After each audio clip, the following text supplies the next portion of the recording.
Ken,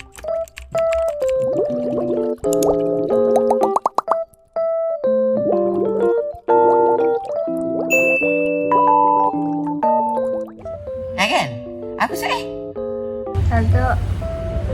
Aku ditunggul kau. Assalamualaikum warahmatullahi wabarakatuh. Hai, kami dari kelompok Manula. Halo, saya Octavia Wulandari, selaku ketua kelompok dari kelompok Manula. Kelompok kami akan memaparkan bab 13 tentang peraturan perkawinan pegawai. Hai, nama saya Sarah Fadila. Hai, nama saya Nabila Mesyari. Halo, nama saya Putri Dwi Amanda. Pengertian perkawinan pegawai secara umum ialah perkawinan ialah ikatan lahir batin antara seorang pria dengan wanita sebagai suami istri dengan tujuan membentuk keluarga atau rumah tangga yang bahagia dan kekal berdasarkan ketuhanan yang Maha Esa. Pengertian perkawinan pegawai menurut ahli ialah 1. Profesor Subakti berkata, perkawinan ialah ikatan pertalian yang sah antara seorang laki-laki dengan seorang perempuan untuk waktu yang lama. 2.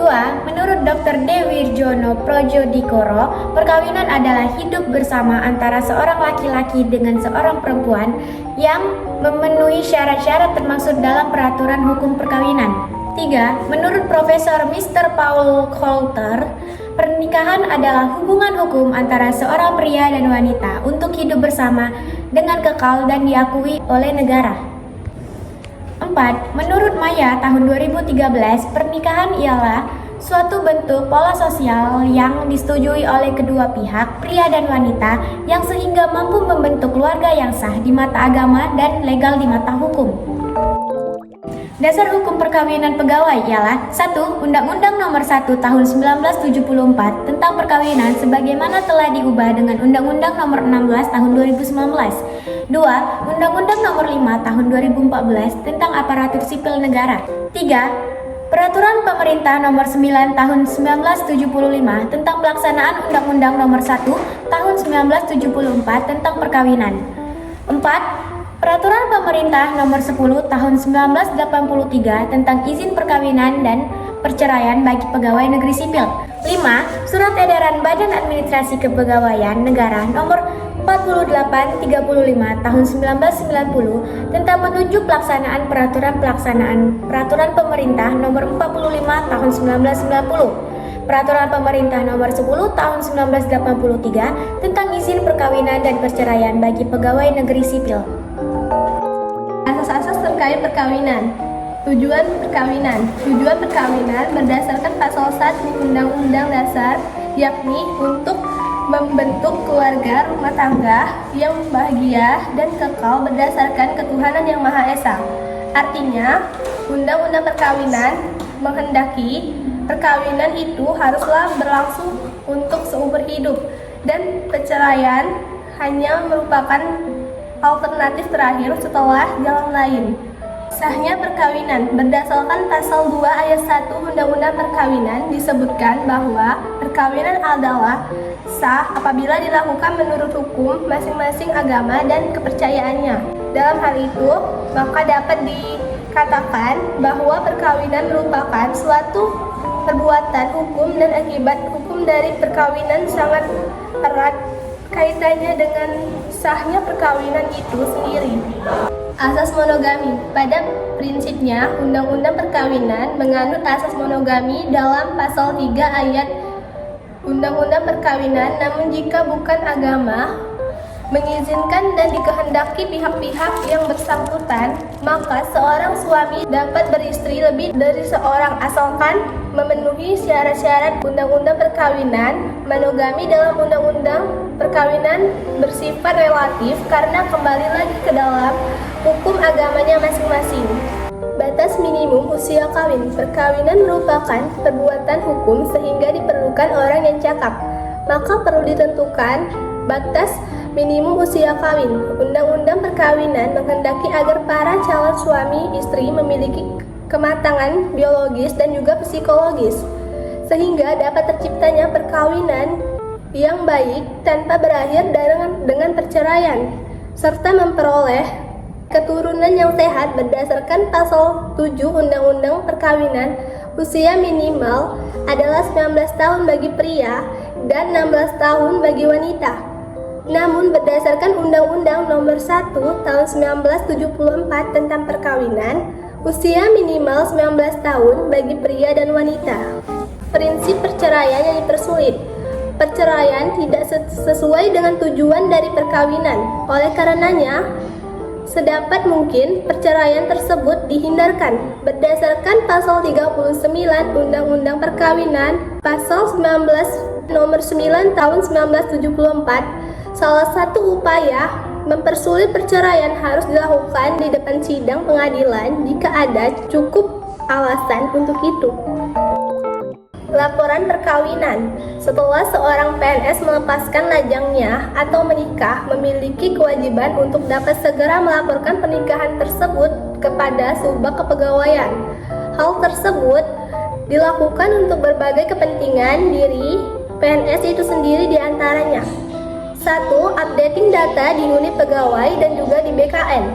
2. Pemberian tunjangan suami istri bukan PNS. 3. Pembuatan kartu suami atau istri sebagai berkas pengambilan uang pensiunan.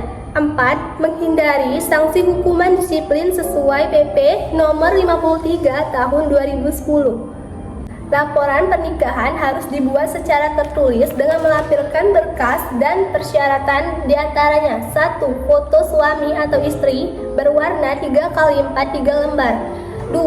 Belangko surat keterangan untuk mendapatkan tunjangan KPM model C sebanyak 1 lembar. 3. Berkas daftar keluarga dibuat 3 rangkap. 4. Fotokopi akte atau buku nikah. 5. Berkas laporan perkawinan sebanyak 3 rangkap. Format penulisan berdasarkan Surat Edaran Kepala Badan Administrasi Kepegawaian Negara Nomor 8 SE tahun 1983 tanggal 20 April tahun 1983 sebagai berikut. 1. Laporan perkawinan. 2. Belangko model. 3. Daftar keluarga. Pelaporan atau pemberitahuan perkawinan. Setiap orang yang akan melakukan perkawinan terlebih dahulu melaporkan atau memberitahukan kehendaknya kepada pegawai pencatatan di tempat perkawinan akan dilangsungkan dan paling lambat 10 kerja sebelum perkawinan dilangsungkan. Pelaporan atau pemberitahuan tersebut dilakukan secara lisan atau tertulis oleh calon mempelai atau orang tua atau wakilnya. Pemberitahuan perkawinan yang dimaksud adalah pemberitahuan seorang yang akan melangsungkan pernikahannya kepada PPN atau penghulu, pembantu penghulu yang mewilayani tempat perkawinan. Akad nikah, pemberitahuan pernikahan harus disampaikan selambat-lambatnya 10 hari kerja sebelum pernikahan itu akan dilaksanakan, kecuali dikarenakan suatu alasan yang penting ataupun harus ada mengajukan permohonan dispensasi waktu dari kantor kecamatan setempat. 2. Pengumuman perkawinan. Apabila tata cara dan syarat-syarat pemberitahuan telah dipenuhi dan tidak terdapat halangan perkawinan, maka dilakukan pengumuman. Pengumuman lalu ditempelkan di tempat yang sudah ditentukan dan mudah dibaca oleh umum. Pengumuman ditandatangani oleh pegawai pencatat dan memuat A. Nomor urut agama, kepercayaan, pekerjaan, tempat kediaman dari calon mempelai dan dari orang tua calon mempelai. Apabila salah seorang atau keduanya pernah menikah, maka disebutkan nama istri dan atau suami mereka terdahulu. B. Hari, tanggal, jam, dan tempat perkawinan akan dilangsungkan. Pencegahan perkawinan. Suatu perkawinan dapat dicegah apabila ada pihak yang tidak memenuhi syarat-syarat untuk melangsungkan perkawinan. Pihak-pihak yang dapat mencegah perkawinan adalah keluarga dalam garis keturunan, lurus ke atas dan ke bawah, saudara, wali nikah, wali, pengampu dari salah satu seorang calon mempelai. Pelangsungan perkawinan. Perkawinan dapat dilangsungkan paling tidak 10 hari setelah dilakukannya pengumuman kehendak perkawinan oleh bagian pegawai pencatat. Apabila tidak ada pihak yang melakukan pencegahan perkawinan, maka perkawinan dilakukan sesuai dengan hukum agama atau kepercayaan masing-masing di hadapan pegawai pencatat serta dihadiri oleh 2 orang saksi. Setelah perkawinan dilangsungkan, kedua mempelai, para saksi dan pegawai pencatat mengubuhkan tanda tangannya pada akte perkawinan. Khususnya untuk perkawinan yang dilangsungkan menurut agama Islam, akte perkawinan juga ditandatangani oleh wali nikah atau yang mewakilinya. Penandatanganan akte perkawinan tersebut menjadi dasar bahwa perkawinan bisa dicatat secara resmi. Jangan lupa ya di like, comment, subscribe Kelompok Manula. See you!